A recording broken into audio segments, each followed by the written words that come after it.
Hi everyone, my name is Jo. I'm the laser hair removal trainer at Percy St Clinic, and today we're going to be talking about your do's and don'ts of laser hair removal. Okay guys, let's start off with one of the don'ts. It's the biggest one for us and also for your safety, and this is do not expose yourself to the sun. This is really strict rule of ours, and it's just for your safety that you don't ever get any skin damage. You may find on Google sometimes when you look up laser hair removal that in the past on old lasers, when they're not used correctly, people can get skin damage. We don't want you to worry. You're really safe at Percy St Clinic. We have very strict protocol to make sure that you and your skin are always fine. And mostly our clients just notice a bit of redness on the skin, and that's about it, and that's what should always happen, okay? Some people get a little bit of swelling on the follicles. That's completely normal as well, but we want to always prevent you from getting skin damage, okay? Now this lies with you being honest with us. If you do go in the sun, you have to inform us. You've got to wait 6 weeks, and then you would do a patch test. If the patch test is okay, then you can commence your treatments again after 48 hours. This rule is for your entire package, whether you're on one package or whether you're doing your top-up package. This rule is always the rule, okay? So we need you, the client, to always inform us. So it's a strong do not go in the sun. In an ideal world, don't go in the sun at all on the areas you're treating for the whole package you're doing.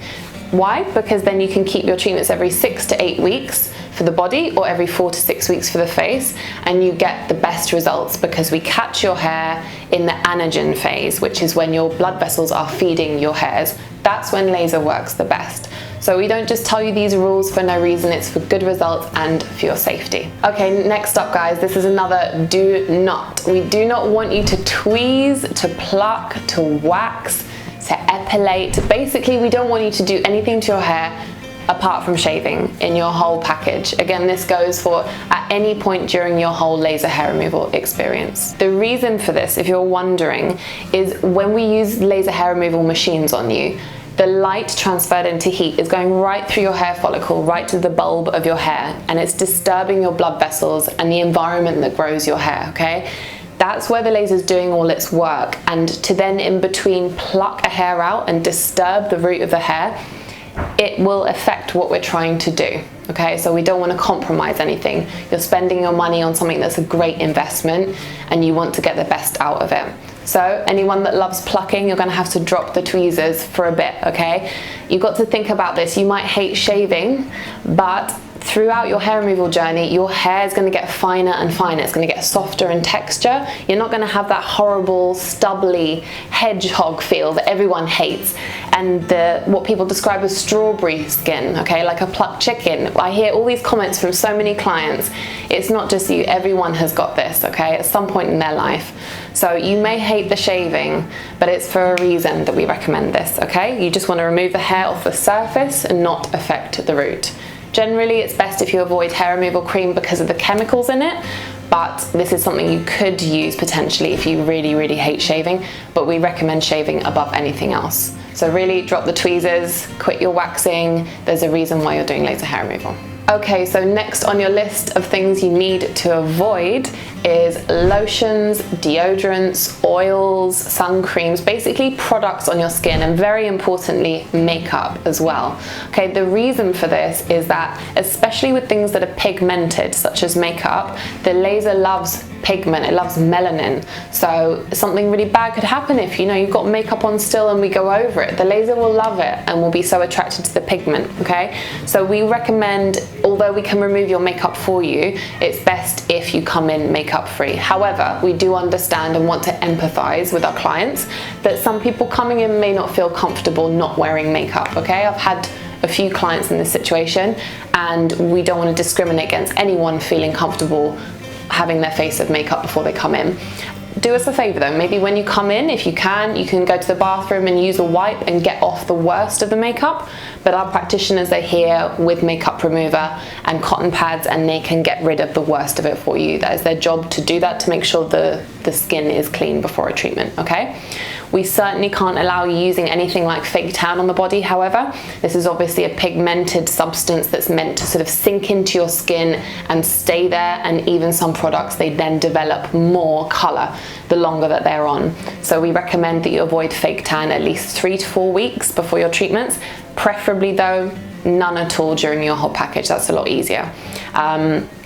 Any other products such as lotions, oils, like I mentioned, ideally just avoid them the day of your treatment, but preferably 48 hours would be good just for safety. Things especially like oils, they do have a habit of really sinking into the skin, and it can affect the heat element of the laser, as well as there actually being a substance on the skin that the laser could pick up on. So please, again, if you can avoid these things before your treatments, at least 48 hours before that would be great, if not on the day. And just a quick note about fake tan, guys. If you were to use it and then you do our recommended gap before a laser hair removal treatment of 3 to 4 weeks, you need to exfoliate your skin heavily to make sure every last bit of pigment and residue has come off, because if there was a tiny bit, again, the laser can pick up on it.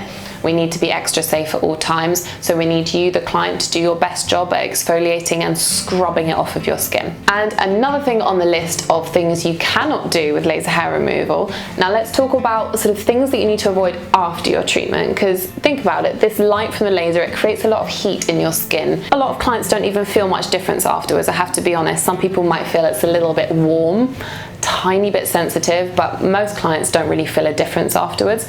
But you have to remember that we've pushed that energy quite deep in your dermis, and there's this heat that lingers there, and we don't want anything to increase the heat. We want the heat to go down and go away. We have to get that area as cool as possible. We also don't want to do anything to irritate the skin unnecessarily. So again, you, the client, please do us a favor. For 48 hours after your treatment, we want you to avoid gyms, general exercise, steam rooms, saunas, jacuzzis, hot baths, hot showers. There's a little list of things. You can tell it's all heat related, okay? So just for 2 days, if you can, tear yourself away from your beloved sauna. If you can, I know you love it, but try. It's just for 2 days, okay? We just say try and avoid these things to avoid any possible irritation on the skin. And then after that, you can go back to your hot showers, your hot baths, and your gym classes. And we say for about 24 hours, also avoid the moisturizers, oils, makeup. If you can, we can make some exceptions if you really can't. And also oils, very important, at least for 2 days afterwards. Okay guys, let's go on to what you must do, the do's. Okay, so before your treatment, you need to prepare the areas for us. We do in clinic have razors, but they're mainly there for small areas that we may have asked you not to shave for a particular reason. Then the therapist will shave it for you, or for any tiny little bits of hair that you might have missed. We also want to make them available to you if there is a patch that you missed to shave it off. Having said that, we do require you to do your best job possible. This is so important. Let me give you a couple of reasons why. If you leave a lot of hair that's quite thick, that are mist patches, what's going to happen is you come into the clinic and you shave them off, which will be a dry shave. As we all know, dry shaving on thick hair, it never goes well. You're either going to cut yourself, you're going to give yourself bad shaving rash, or ingrown hairs. It could cause ingrown hairs. Again, if you've got no other option and you've missed a patch, it's absolutely fine and you can do it here, but we encourage you to do the majority, okay? We want to avoid your skin getting irritated unnecessarily, okay? So take your time in the shower or the bath, okay? You don't want to be rushing. You need good lighting. I've said to many of my clients, it sounds ridiculous, but if you need to, use a mirror. There's a lot of hard to reach areas, particularly the perianal. A lot of our clients really struggle to shave that area. You're not the only one if you've struggled, okay? No one finds it easy. So just take your time, get a mirror. Again, sounds funny, but many of my clients have had their partner help them to shave that area. You just have to find a solution, right? You have to do your best, get rid of the hair on the surface. We don't recommend, again, that you do anything like using a trimmer because it tends to leave stubble. We can't go over hair with the laser. What happens if we do is it will burn the hair on the surface of your skin, causing more trauma to your skin. It makes it less effective because it's consuming so much of the hair on the surface that it's got less power to get to the root of your hair.